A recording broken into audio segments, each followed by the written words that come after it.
আমি রাহুল।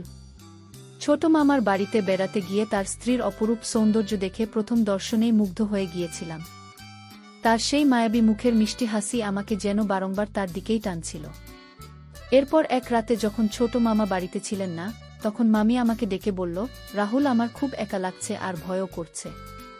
তুমি আজ রাতটা আমার ঘরে ঘুমিয়ে পড়ো। এই কথা শুনে আমি মনে মনে ভীষণ খুশি হয়ে মামির ঘরে ঘুমাতে গেলাম।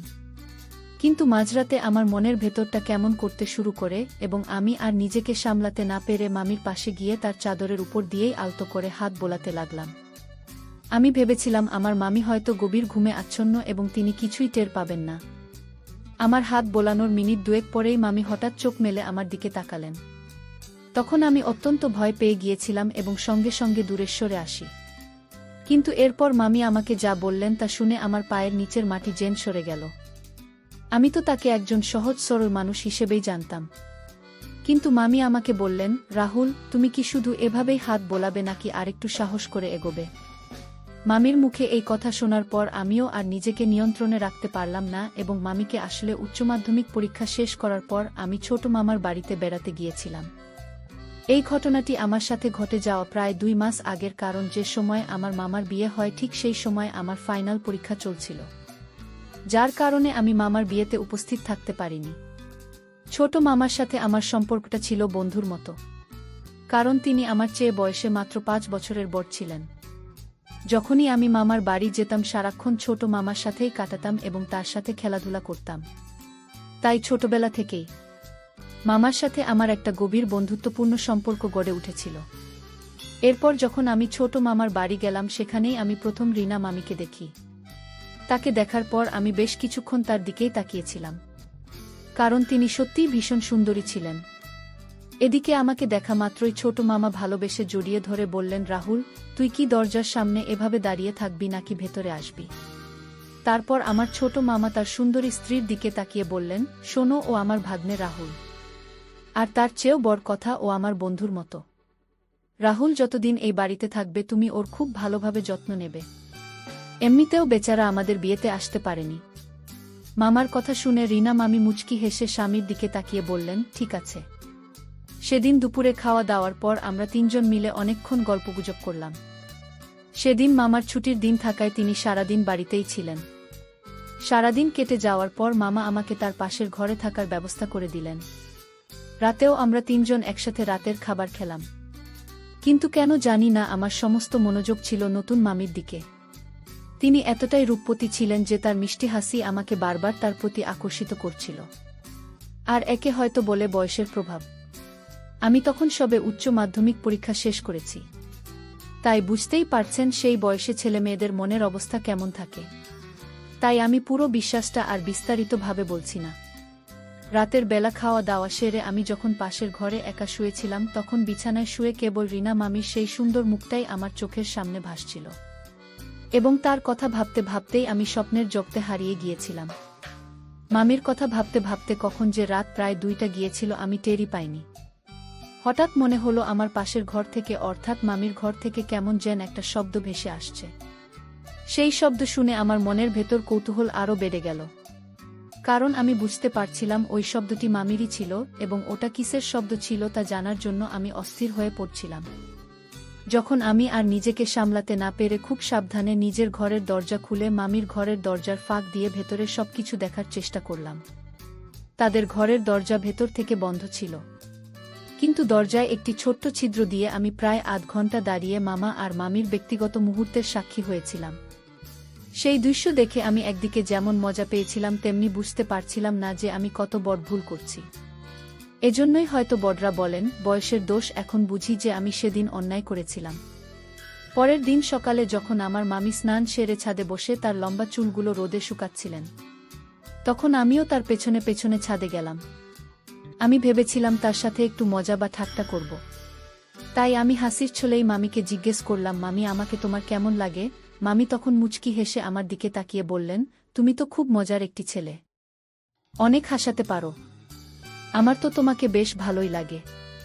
ততদিনে আমার মামার বাড়িতে থাকা প্রায় 6 দিন হয়ে গিয়েছিল এবং মামা বা মামি কেউই জানতেন না যে আমি প্রতি রাতে তাদের ঘরের দরজার সেই ছিদ্র দিয়ে সবকিছু দেখতাম আর নিজে নিজে মজা নিতাম।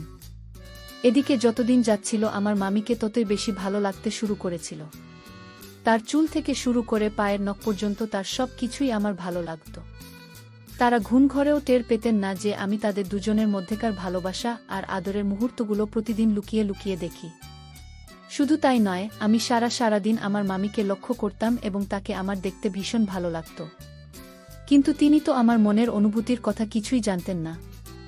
মামিও আমার সাথে অনেক গল্প আর হাসি ঠাট্টা করতেন, কারণ মামা তো সারাদিন বাড়িতে থাকতেন না, তিনি সন্ধ্যায় বাড়ি ফিরতেন। তাই আমি মনে মনে ভেবেছিলাম এই 1 মাসের মধ্যেই আমি মামিকে আমার মনের কথা বলে নিজের ইচ্ছেটা পূরণ করব। এভাবেই প্রায় 10 দিন কেটে যাওয়ার পর একদিন রাতে যখন আমি প্রতিদিনের মতোই মামির ঘরের দরজার সেই ছিদ্র দিয়ে ভেতরে দৃশ্য দেখছিলাম, ঠিক তখনই হঠাৎ করে আমার মামি ঘরের দরজা খুলে ফেলেন এবং আমি পালানোর কোনো সুযোগই পাইনি। আমি সরাসরি মামির চোখের সামনে ধরা পড়ে গেলাম। মামি আমাকে দেখেই সবকিছু বুঝে গিয়েছিলেন যে আমি মাঝরাতে তাদের দরজার সামনে দাঁড়িয়ে কি করছিলাম।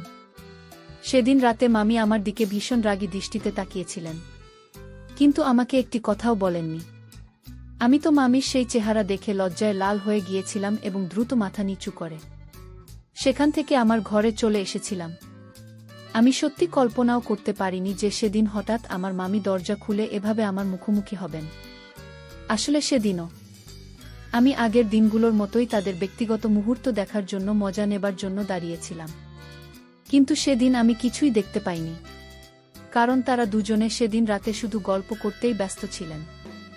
এরপর নিজের ঘরে এসে আমি কিছুতেই বুঝতে পারছিলাম না যে এবার আমি কি করব, কারণ মামি তো এই বিশ্বাসটা নিশ্চয়ই আমার মামাকে বলবেন যে আমি মাঝরাতে তাদের ঘরের দরজার সামনে দাঁড়িয়ে ভেতরে দৃশ্য দেখার চেষ্টা করছিলাম।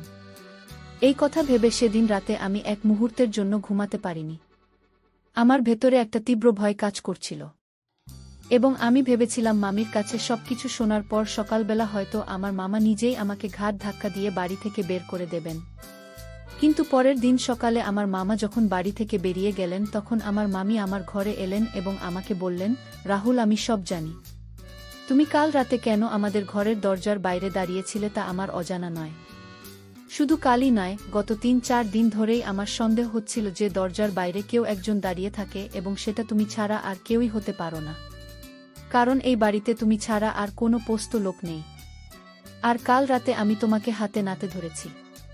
রাহুল, আমি ভাবতেও পারিনি যে তুমি এই ধরনের একটি ছেলে। তোমার মামা তোমাকে যেমন বিশ্বাস করে আমিও তোমাকে অনেক বিশ্বাস করতাম এবং ভালো ছেলে ভাবতাম, কিন্তু তুমি যে এমন একটা নোংরা কাজ করবে সেটা আমি দুঃস্বপ্নেও কল্পনা করিনি। মামির সব কথা শোনার পর আমি লজ্জায় মাথা নিচু করে চুপচাপ দাঁড়িয়েছিলাম এবং ভয়ে আমার শরীর দিয়ে ঘাম ঝরছিল। আমার মামির সামনে আর একটাও কথা বলার সাহস ছিল না, কারণ সত্যিই তো আমি অনেক বড় একটা অন্যায় করেছিলাম। তারপর মামি আমাকে বললেন, রাহুল, কাল সকালেই তুমি এ বাড়ি থেকে চলে যাবে, না হলে আমি তোমার মামাকে সব কিছু বলতে বাধ্য হব। আমি চাইলে কাল রাতেই তোমার মামাকে তোমার এই কীর্তি সম্পর্কে জানাতে পারতাম, কিন্তু আমি ইচ্ছে করেই কিছু বলিনি। কি কারণ আমি চাই না যে তোমাদের দুজনের মামা ভাগ্নের এত সুন্দর একটা সম্পর্ক নষ্ট হয়ে যাক। মামির সব কথা শোনার পর আমি এতটাই লজ্জিত হয়েছিলাম যে তার সামনে হাত জোড় করে ক্ষমা চাইতে বাধ্য হই। আমি আমার ভুল বুঝতে পেরেছিলাম এবং সেদিন আমি উপলব্ধি করতে পেরেছিলাম যে এতদিন ধরে আমি যা করছিলাম তা কত বড় একটি অপরাধ ছিল। আমার মতো এই বয়সে যারা নিজেদের নিয়ন্ত্রণ করতে পারে না তারা সহজেই খারাপ পথে চলে যায়, কিন্তু সেদিন আমি নিজের ভুল বুঝতে পেরে নিজেকে সংযত করতে শিখেছিলাম। পরের দিন সকালেই আমি মামার কাছে একটা মিথ্যে অজুহাত দিয়ে নিজের বাড়ির উদ্দেশ্যে রওনা দিলাম। বাড়ি ফিরে আসার পর আমি নিজের ভুলের জন্য এতটাই অনুতপ্ত ছিলাম যে আমি নিজেকে পুরোপুরি পরিবর্তন করে ফেলেছিলাম। এখন আমার নিজের উপর এই কারণেই গর্ব হয় যে আমি সেদিন ভদ্রতা শিখেছিলাম। আমার মামি যদি আমাকে সেই কথাগুলো না বলতেন তাহলে হয়তো আমি দিন দিন আরও বেশি অভদ্র এবং খারাপ হয়ে যেতাম। বন্ধুরা, আজকের গল্পটি এখানেই শেষ করছি। গল্পে কোনো ভুল ত্রুটি হয়ে থাকলে ক্ষমা করে দেবেন। গল্পটি ভালো লাগলে অবশ্যই লাইক, শেয়ার এবং সাবস্ক্রাইব করতে ভুলবেন না।